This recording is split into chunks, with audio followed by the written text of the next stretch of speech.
ಎಲ್ಲರಿಗೂ ನಮಸ್ಕಾರ.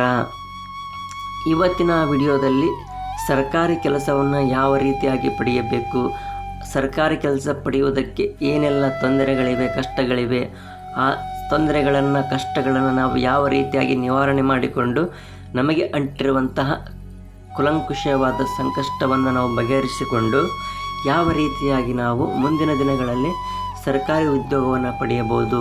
ಯಾವುದೇ ಜಪ ತಪ ತಂತ್ರ ಮಂತ್ರ ಲಂಚವನ್ನು ಕೊಡದೆ ಕೇವಲ ಒಂದೇ ಒಂದು ಮಂತ್ರದಿಂದ ನಾವು ಯಾವ ರೀತಿಯಾಗಿ ಸರ್ಕಾರಿ ಉದ್ಯೋಗವನ್ನು ಪಡೆಯುವುದು, ಅಥವಾ ನಾವು ಈಗಾಗಲೇ ಉದ್ಯೋಗದಲ್ಲಿ ಇದ್ದರೆ ನಮಗೆ ಪ್ರಮೋಷನ್ ಸಿಗಬೇಕು ಅಂದರೆ ಏನು ಮಾಡಬೇಕು, ಅಥವಾ ನಾವು ಕೆಲಸ ಮಾಡೋ ಜಾಗದಲ್ಲಿ ಒಳ್ಳೆಯ ಹೆಸರನ್ನು ಮಾಡಬೇಕು ಎಂದರೆ ಏನು ಮಾಡಬೇಕು, ಯಾವ ಒಂದು ಮಂತ್ರವನ್ನು ಹೇಳಬೇಕು ಅನ್ನೋದನ್ನು ನಾನು ಇವತ್ತಿನ ವಿಡಿಯೋದಲ್ಲಿ ತಿಳಿಸಿಕೊಡ್ತೇನೆ. ಸ್ನೇಹಿತರೆ, ಕೇವಲ ಈ ಆಂಜನೇಯ ಸ್ವಾಮಿಯ ಮಂತ್ರವನ್ನು ನೀವು 11 ಬಾರಿ ಪಠಿಸಿದರೆ ಸಾಕು, ಎಷ್ಟೋ ಜನದ ಕನಸು ನನಸಾಗುತ್ತೆ. ನಿಮ್ಮ ಸರ್ಕಾರಿ ಉದ್ಯೋಗ ನಿಮಗೆ ಖಂಡಿತ ಸಿಗುತ್ತೆ. ಅಷ್ಟೊಂದು ಶಕ್ತಿಶಾಲಿಯಾಗಿದೆ ಶ್ರೀ ಆಂಜನೇಯ ಸ್ವಾಮಿ ಈ ಮಂತ್ರ. ಇದನ್ನು ಖಂಡಿತ ನೀವು ಲೈಟಾಗಿ ತಗೋಬೇಡಿ, ದಯವಿಟ್ಟು ಇದನ್ನು ಪರಿಗಣಿಸಿ. ಇದು ಒಳ್ಳೆಯ ಕೆಲಸಕ್ಕಾಗಿ ನಾವು ಮಾಡುವಂಥ ಈ ಒಂದು ವಿಡಿಯೋವನ್ನು ನೀವು ಸಂಪೂರ್ಣವಾಗಿ ನೋಡಿ ನಿಮ್ಮ ಒಂದು ಅನಿಸಿಕೆ ಮತ್ತು ಅಭಿಪ್ರಾಯವನ್ನು ನಮಗೆ ತಿಳಿಸಿ. ನೀವು ಸರ್ಕಾರಿ ಕೆಲಸ ಬೇಕು ಎಂದುಕೊಂಡಿದ್ದರೆ ಚಿಂತೆಯನ್ನು ಮಾಡೋದೇ ಬೇಡ. ನಾನು ಹೇಳಿಕೊಡುವ ಈ ಮಂತ್ರವನ್ನು ನೀವು ಹೇಳಿದರೆ ಸಾಕು, ನಿಮ್ಮ ಒಂದು ಸರ್ಕಾರಿ ಉದ್ಯೋಗದ ಕನಸು ನನಸಾಗಿಬಿಡುತ್ತೆ. ಇನ್ನು ಇವತ್ತಿನ ವಿಶೇಷವಾದ ಮಾಹಿತಿಯನ್ನು ನೀಡುವ ಮುನ್ನ ನಮ್ಮ ವಿಡಿಯೋದಲ್ಲಿ ತೋರಿಸಿರುವ ಗುರೂಜಿಯವರ ನಂಬರ್ಗೆ ಕರೆಯನ್ನು ಮಾಡಿ ನಿಮ್ಮ ಕಷ್ಟಗಳನ್ನು ಹೇಳಿಕೊಳ್ಳಿ, ನಿಮ್ಮ ಸಮಸ್ಯೆಗಳನ್ನು ಹೇಳಿಕೊಳ್ಳಿ. ಗುರೂಜಿ, ನನಗೆ ಉದ್ಯೋಗ ಸಿಕ್ಕಿಲ್ಲ, ನಮ್ಮ ಮನೆಯಲ್ಲಿ ಆರೋಗ್ಯದ ತೊಂದರೆ ಇದೆ, ನಮ್ಮ ಮನೆಯಲ್ಲಿ ದಿನಾಲ ಜಗಳ, ನಮ್ಮ ಮನೆಯಲ್ಲಿ ಹಣದ ಸಮಸ್ಯೆ ಇದೆ, ಗಂಡ ಹೆಂಡತಿಯ ವೈಮನಸ್ಸು, ಗುಪ್ತ ಸಮಸ್ಯೆಗಳು ಏನೇ ಇದ್ದರೂ ಕೂಡ ಅವರ ಹತ್ತಿರ ನೇರವಾಗಿ ಹೇಳಿಕೊಳ್ಳಿ. ಅವರು ನಿಮಗೆ ಫೋನಿನ ಮೂಲಕ ಕೇವಲ ಒಂದೇ ದಿನದಲ್ಲಿ ವಿಶೇಷವಾದ ಪೂಜೆಯನ್ನು ಅವರೇ ಹಮ್ಮಿಕೊಂಡು ನಿಮಗೆ ಒಳ್ಳೆಯದಾಗಲಿ ಎಂದು ಬಯಸುತ್ತಾರೆ. ಯಾಕೆಂದರೆ ನಮಗೆ ಇರುವುದು ಒಂದೇ ಜೀವನ. ನಾವು ಇರುವಷ್ಟು ದಿನ ಸುಖವಾಗಿ ಸಂತೋಷವಾಗಿ ಜೀವನವನ್ನು ಕಳೆಯಬೇಕು. ಪ್ರತಿದಿನ ಕಷ್ಟದಲ್ಲೇ ಜೀವನ, ಪ್ರತಿದಿನ ಜಗಳದಲ್ಲೇ ಜೀವನ, ಪ್ರತಿದಿನ ವೈಮನಸ್ಸಲ್ಲಿ ಜೀವನ ಮಾಡುವುದು ಯಾರಿಗೂ ಕೂಡ ಇಷ್ಟವಾಗುವುದಿಲ್ಲ. ಅದಕ್ಕೋಸ್ಕರ ನಾವು ಯಾವಾಗಲೂ ಖುಷಿಯಾಗಿ ಸಂತೋಷವಾಗಿರಬೇಕೆಂದರೆ ನಮ್ಮ ಸುತ್ತಮುತ್ತ ಸಮಸ್ಯೆಗಳು ಯಾವುದೂ ಕೂಡ ಇರಬಾರದು. ಅದಕ್ಕೋಸ್ಕರ ನಮ್ಮ ಗುರೂಜಿಯವರ ನಂಬರ್ಗೆ ಕರೆಯನ್ನು ಮಾಡಿ ನಿಮ್ಮ ಸಕಲ ಸಮಸ್ಯೆಗಳನ್ನು ಹೇಳಿಕೊಂಡು ಪರಿಹಾರವನ್ನು ಪಡೆದುಕೊಂಡು ಖುಷಿಯಾಗಿ ಸಂತೋಷವಾಗಿರಿ ಎನ್ನುವುದು ನಮ್ಮ ಒಂದು ಆಶಯ.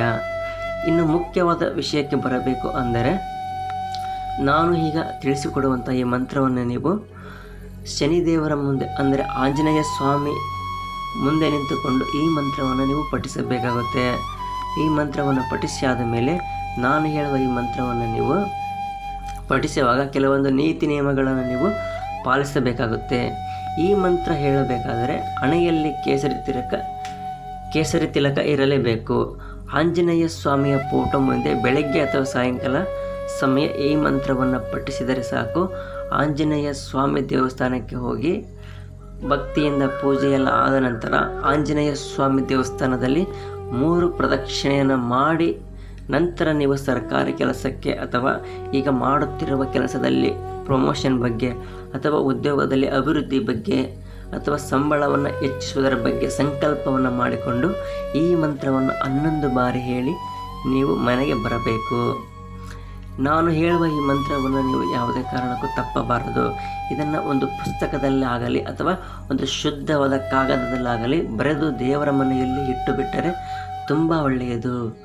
ಮಂತ್ರ ನೋಡಿ ಹೀಗಿದೆ: ಓಂ ಶ್ರೀ ವಜ್ರದೇವಾಯ ರಾಮಭಕ್ತಾಯ ವಾಯುಪುತ್ರಾಯ ನಮೋಸ್ತುತೆ. ಓಂ ಶ್ರೀ ವಜ್ರದೇವಾಯ ರಾಮಭಕ್ತಾಯ ವಾಯುಪುತ್ರಾಯ ನಮೋಸ್ತುತೆ. ಈ ಮಂತ್ರವನ್ನು ನೀವು ಪ್ರತಿನಿತ್ಯ ಕೆಲಸಕ್ಕೆ ಹೋಗುವವರು 11 ಬಾರಿ ಪಠಿಸಿ ಹೋದರೆ ತುಂಬ ಒಳ್ಳೆಯದು.